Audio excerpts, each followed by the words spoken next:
Você não está usando essa pontuação de crédito de qualquer maneira, Palmer. Alguém nesta família precisa usar seu nome para algo bom.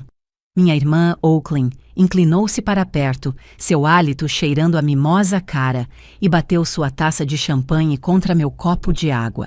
Ela gesticulou grandiosamente em direção à entrada da garagem, onde seu novíssimo Range Rover de $90.000 estava brilhando ao sol. Ela riu, um som que geralmente me fazia encolher. Mas hoje eu não me encolhi. Eu não pisquei. Apenas olhei para ela, porque Oaklyn não sabia que tinha acabado de confessar uma fraude bancária federal a uma contadora forense sênior do FBI. Deixe um comentário e me diga de onde você está ouvindo e que horas são para você agora. Adoraria saber quem faz parte da nossa comunidade. Eu não saí furiosa. Sair furiosa implica emoção. Implica que eu estava magoada, com ciúmes ou surpresa. Eu não estava sentindo nada disso. Simplesmente verifiquei meu relógio, disse à minha mãe, Felicity, que tinha um turno para cobrir, e caminhei até meu Honda Civic de 5 anos. Atrás de mim, as risadas da mesa do brunch ficaram mais altas, alimentadas por mais champanhe e pela certeza reconfortante de que a chata e confiável Palmer tinha saído da sala. Para minha família, sou uma digitadora de uma empresa de faturamento médico. Ganho $45.000 por ano. Moro em um apartamento de 1 quarto em um bairro que minha mãe se recusa a visitar. Uso cardigans que estão 2 estações fora de moda e nunca, jamais tenho uma opinião. Eles acham que sou um fracasso. O que eles não sabem é que ser chata é a forma mais sofisticada de camuflagem do mundo. Na minha área, chamamos isso de método da pedra cinzenta. É uma estratégia psicológica geralmente ensinada a vítimas de abuso, mas no FBI nós a usamos para vigilância. Se você se torna uma pedra cinzenta, desinteressante, indiferente, sem graça, os olhos do narcisista simplesmente deslizam por você. Você se torna parte da mobília e as pessoas dizem as coisas mais incriminadoras na frente da mobília. Oaklyn nunca teria admitido um crime federal se pensasse que eu era sua igual. Ela confessou porque, para ela, sou um NPC no videogame da sua vida. Estou segura porque sou irrelevante. Dirigi no limite de velocidade todo o caminho de volta para o meu apartamento. Minhas mãos estavam firmes no volante. Meu pulso estava em repouso, a 62 batidas por minuto.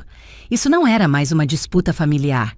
Quando Oaklyn falsificou minha assinatura, ela deixou de ser minha irmã e se tornou um alvo.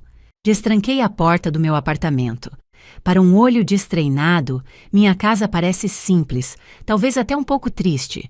Um sofá de segunda mão, nenhuma arte nas paredes, um laptop sobre uma mesa simples. Mas o laptop não é um modelo comum. É um terminal seguro do governo com acesso biométrico. Sentei-me, escaneei minha impressão digital e vi a tela mudar da área de trabalho pessoal genérica para a interface federal criptografada. Não liguei para minha mãe para chorar. Não mandei mensagem para Oaklyn implorando para que ela pagasse o empréstimo. Iniciei uma consulta de crédito em meu próprio nome. A tela se preencheu instantaneamente e lá estava. Um empréstimo ponte de um credor de capital privado, $12.000, originado há 3 semanas. O status era em dia, mas apenas porque o primeiro pagamento ainda não havia vencido. Cliquei nos detalhes. O endereço listado não era o do meu apartamento atual. Era uma antiga caixa postal que eu não usava há 3 anos. Ela tinha feito. Ela realmente tinha feito. Recostei-me na cadeira. A maioria das pessoas se sentiria traída. Sentiriam as lágrimas quentes e ardentes de uma irmã desprezada. Eu apenas senti o clique frio e mecânico de uma armadilha se fechando. Oaklyn pensava que estava construindo um império. Ela não percebeu que estava construindo um arquivo de caso, e ela tinha acabado de entregar à promotoria a primeira peça de evidência. Abri uma nova pasta digital. Não a nomeei Oaklyn. Nomeei-a Arquivo de Caso 492. Então comecei a digitar.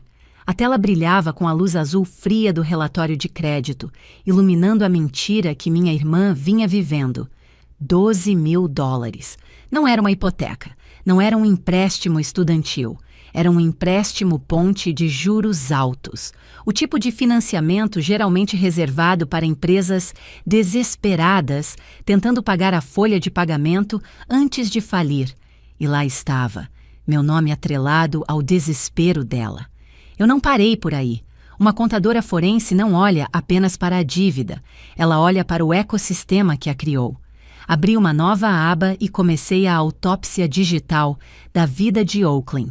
Para o mundo exterior, minha irmã é uma designer de interiores visionária. Seu Instagram é uma galeria cuidadosamente selecionada de bancadas de mármore, cortinas de seda italiana e aquele Range Rover novinho em folha. Mas as redes sociais são apenas evidências de gastos, não de renda. Acessei os registros públicos. A empresa de design, aquela sobre a qual meus pais se gabam em todos os jantares do clube, tinha 3 processos por dívidas nos últimos 6 meses. Seu estúdio exclusivo na cidade teve um processo de despejo iniciado há 2 semanas. O carro de $90.000 não foi comprado com lucros. Era um leasing que ela já estava com 2 meses de atraso. Era um castelo de cartas construído sobre um terreno de areia movediça. E foi aí que entendi o mecanismo por trás do crime. Na sociologia, existe um conceito chamado o fardo da criança de ouro. Famílias como a minha atribuem papéis desde cedo. Oaklyn era a criança de ouro, o objeto brilhante, a prova do sucesso dos meus pais. Eu era o bode expiatório, o fundo sem graça que a fazia brilhar mais. Mas a criança de ouro não está em uma posição de poder. É uma posição de pressão infinita e esmagadora. Você tem que ser perfeito. Você tem que ser rico. Você tem que ser o vencedor, sempre. Quando a realidade começa a rachar essa imagem, quando as dívidas se acumulam e o vencedor começa a perder, eles experimentam o que os psicólogos chamam de ferida narcísica. É um pânico tão profundo que parece a morte. Oaklyn não estava roubando de mim porque era gananciosa. Ela estava roubando de mim porque estava faminta. Ela precisava de combustível para manter a fachada dourada queimando. E eu era o único recurso disponível. Em sua mente, devorar sua irmã inútil não era um crime. Era um mecanismo de sobrevivência. Ela simplesmente não conseguia conceber que o bode expiatório pudesse, na verdade, ser quem detinha o poder. Olhei para os números novamente. O empréstimo que ela fez em meu nome não foi para um investimento. Foi para pagar o aluguel atrasado de seu estúdio e o leasing do Range Rover. Ela havia queimado minha pontuação de crédito apenas para comprar mais um mês, fingindo ser melhor do que eu. A maioria das pessoas veria uma vilã. Eu vi uma mulher se afogando que decidiu subir na minha cabeça para continuar respirando.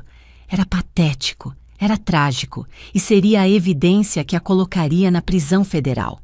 Salvei os arquivos, fiz backup em um servidor seguro e me preparei para o próximo passo. Eu tinha o quê e o porquê. Agora eu precisava da confissão. Dei a ela uma chance. Não porque eu lhe devia misericórdia, mas porque uma investigação completa exige descartar todas as outras possibilidades. Eu precisava documentar que o alvo teve a oportunidade de corrigir a inadimplência e se recusou. Era o último item na minha lista de verificação antes de iniciar a opção nuclear. Dirigi até a casa dos meus pais em Lake Forest em uma terça-feira à noite. Oaklyn estava lá, é claro, consultando minha mãe, Felicity, sobre novas cortinas para a sala de estar. Quando entrei, elas nem sequer levantaram o olhar das amostras de tecido. Pedi para falar com Oaklyn a sós. Ela suspirou, revirou os olhos para nossa mãe como se dissesse, "Lá vamos nós", e me seguiu até o escritório. "Eu sei sobre o empréstimo", eu disse. Minha voz era neutra, sem inflexão. $12.000, financiamento ponte, juros altos. Oaklyn não vacilou. Ela não parecia culpada. Ela sorriu, uma expressão tensa e condescendente que geralmente reservava para os garçons. Eu já te disse, Palmer, estou resolvendo isso. É uma jogada de alavancagem.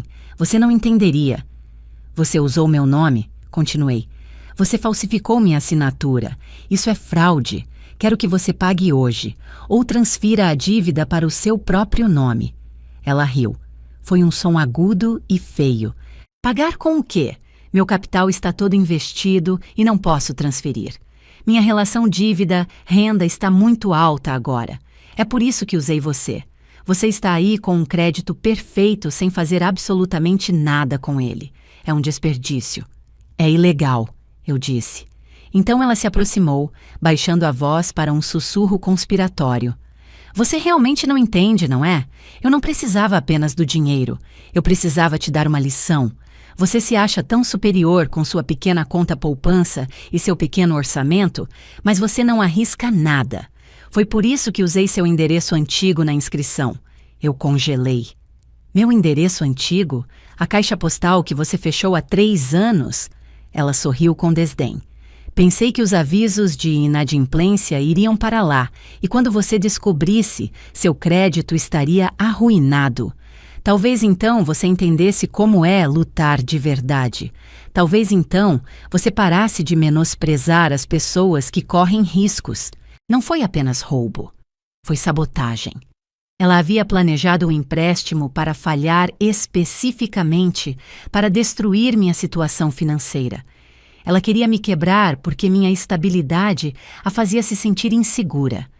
Antes que eu pudesse responder, a porta se abriu. Meu pai, Kellen, entrou, seguido por minha mãe. Eles sentiram a tensão imediatamente. O que está acontecendo aqui? Kellen exigiu. Palmer está me incomodando sobre finanças de negócios, disse Oakland, mudando instantaneamente para o modo de vítima. Ela está com ciúmes porque estou realmente fazendo as coisas acontecerem enquanto ela está presa na digitação de dados. Não estou com ciúmes, eu disse, olhando para o meu pai. Ela roubou minha identidade. Ela pegou um empréstimo de 6 dígitos em meu nome e acabou de admitir que planeja deixá-lo em inadimplência para arruinar meu crédito. Eu esperava choque, esperava indignação. Em vez disso, minha mãe suspirou. Oh, Palmer, não seja tão dramática, disse Felicity, acenando com a mão com desdém. Oakland está construindo um império. Ela precisa de liquidez. Todos nós nos ajudamos nesta família. Você deveria se sentir lisonjeada por ela confiar em você o suficiente para te envolver. Ela cometeu um crime federal, afirmei. Ela pegou um pouco de crédito emprestado, corrigiu Kellen com a voz severa. Pare de usar palavras que você não entende. Sua irmã está sob muita pressão. Se você não pode apoiar, talvez deva ir embora até poder ajustar sua atitude. Olhei para eles. Olhei para as 3 pessoas que deveriam me proteger. Vi o sorriso de desdém no rosto de Oakland, a irritação no de minha mãe, a decepção no de meu pai. Eles não viam uma vítima, viam um obstáculo para o sucesso de sua filha de ouro. Ok, eu disse. Eu entendo perfeitamente. Argumentos são para pessoas que pensam que podem mudar o resultado. Eu sabia que o resultado já era matemático.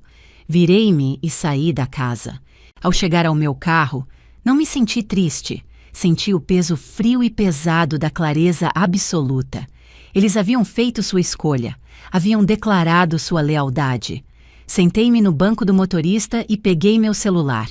Abri o aplicativo de gravação de voz. A gravação tinha 17 minutos de duração. Cada palavra, cada admissão, cada desdém capturado em áudio de alta definição. Oakland havia confessado a intenção. Meus pais haviam confessado a cumplicidade. Deixei de ser filha deles naquela entrada de garagem. Engatei a marcha a ré e saí.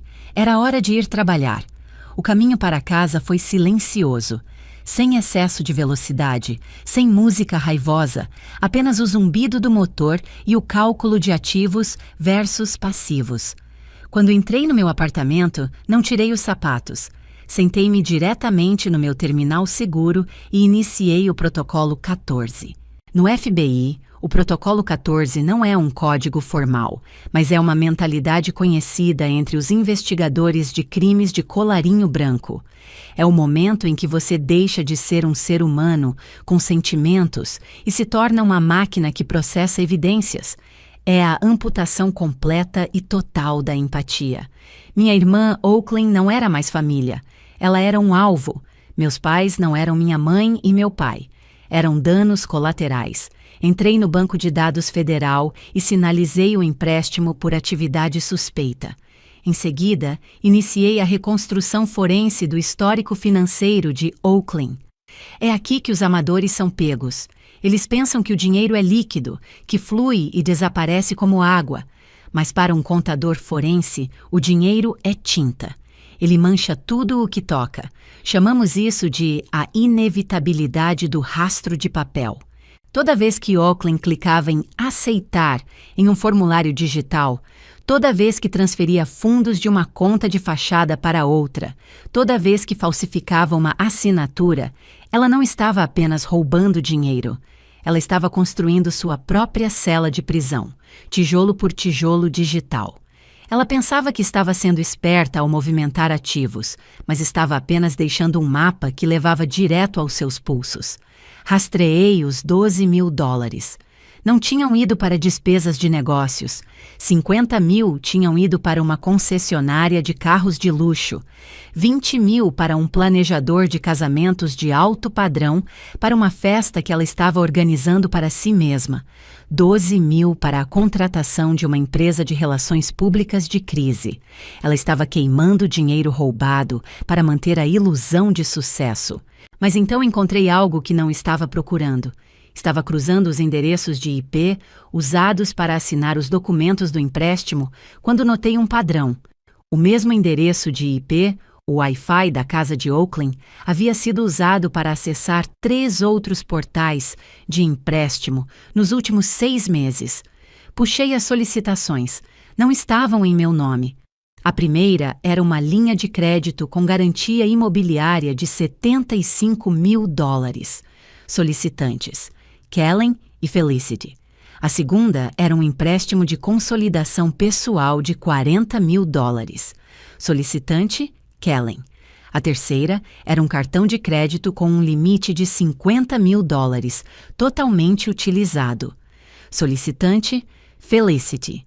Puxei as páginas de assinatura. Eram falsificações grosseiras, colagens digitais das assinaturas dos meus pais, tiradas de documentos fiscais antigos. Oaklyn não tinha me visado apenas porque eu era a pedra cinzenta. Ela havia avisado nossos pais porque eles eram cegos. Eles estavam defendendo a mesma pessoa que os estava levando ativamente à falência. Eles estavam me repreendendo por não apoiar, enquanto Oaklyn estava tirando o patrimônio da casa de aposentadoria deles para pagar por sua vaidade. Recostei-me, o brilho do monitor iluminando a sala vazia. A raiva se foi. Em seu lugar, havia uma precisão fria e aterrorizante. Isso não era mais apenas fraude bancária, era abuso financeiro de idosos. Era um caso de organização criminosa e corrupta em miniatura. Imprimi os documentos, organizei os registros de IP, gravei a confissão em áudio dela em um drive criptografado. Compilei o dossiê, com quase 8 centímetros de espessura, prendendo-o com um clipe pesado. Era uma arma letal feita de papel. Meus pais queriam que eu apoiasse a família. Tudo bem, eu os apoiaria removendo o parasita que estava se alimentando de todos nós. Verifiquei o calendário.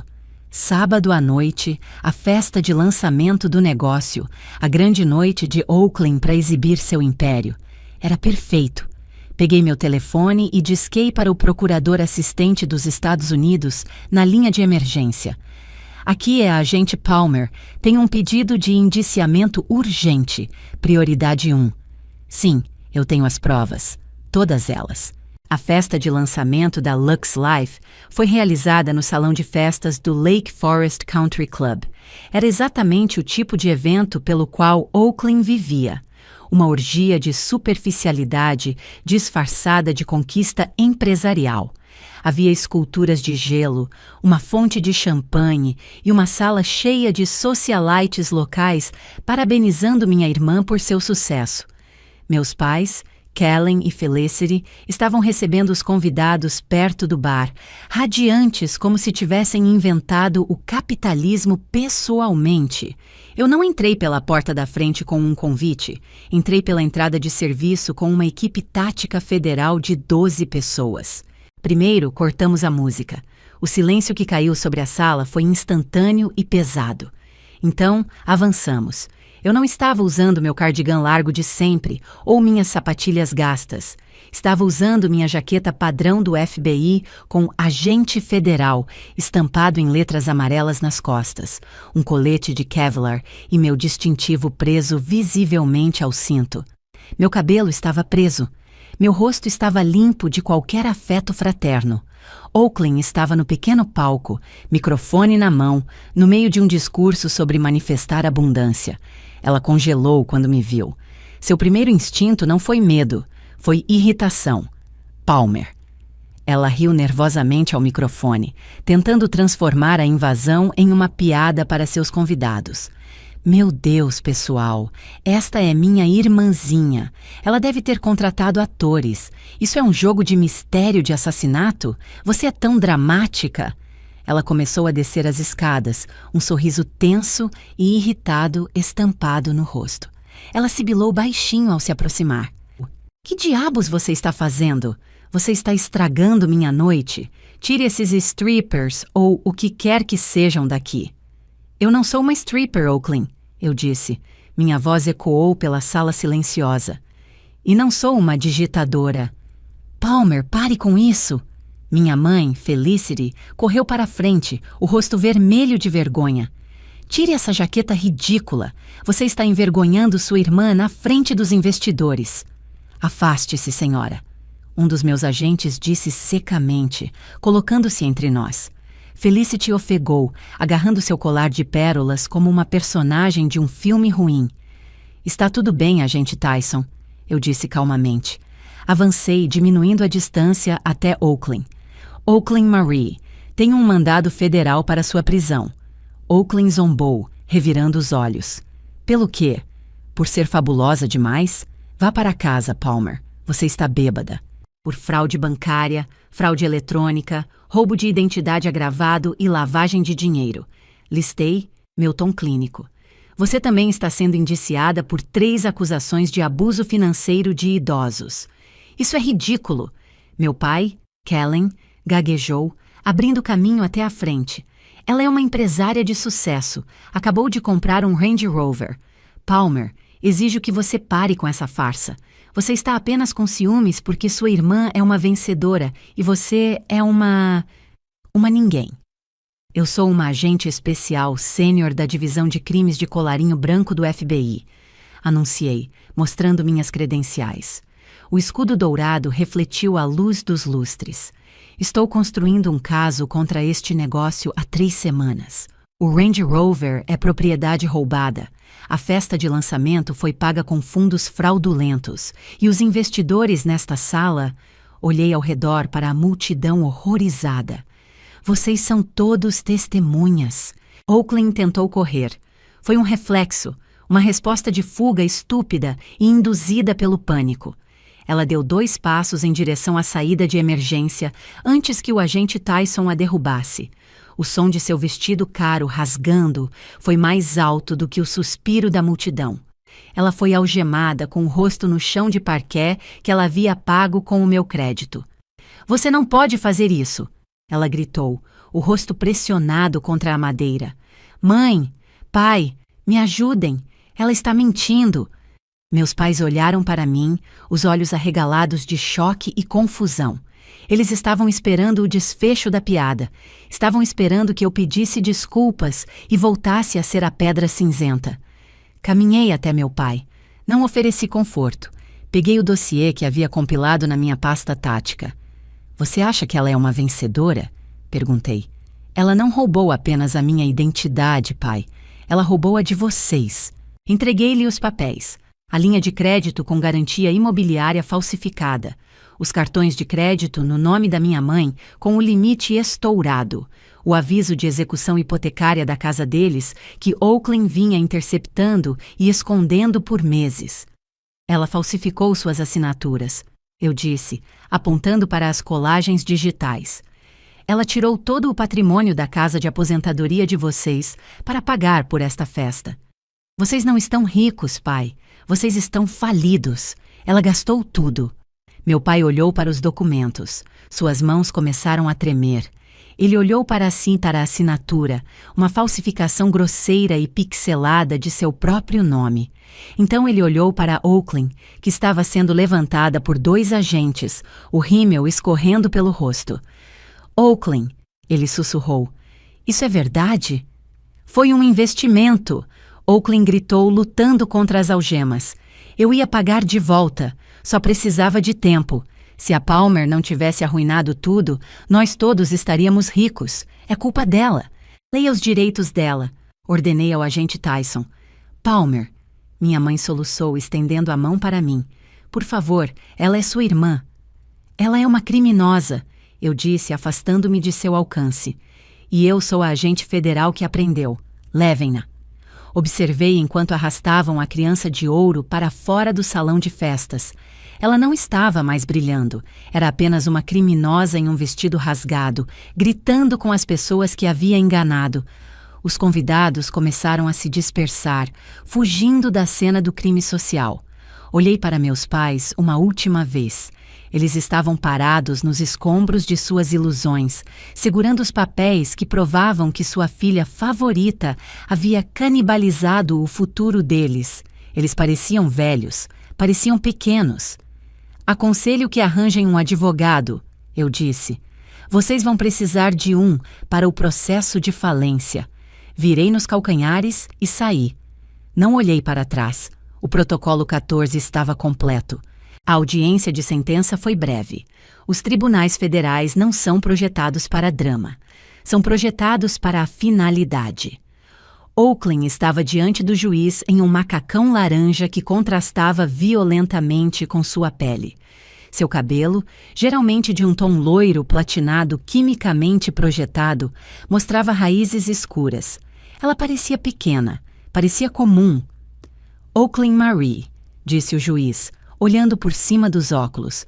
Você foi condenada por 14 acusações de fraude federal, roubo de identidade agravado e abuso financeiro de idosos. Você visou as pessoas que mais te amavam. Você explorou a confiança delas, não por necessidade, mas por vaidade.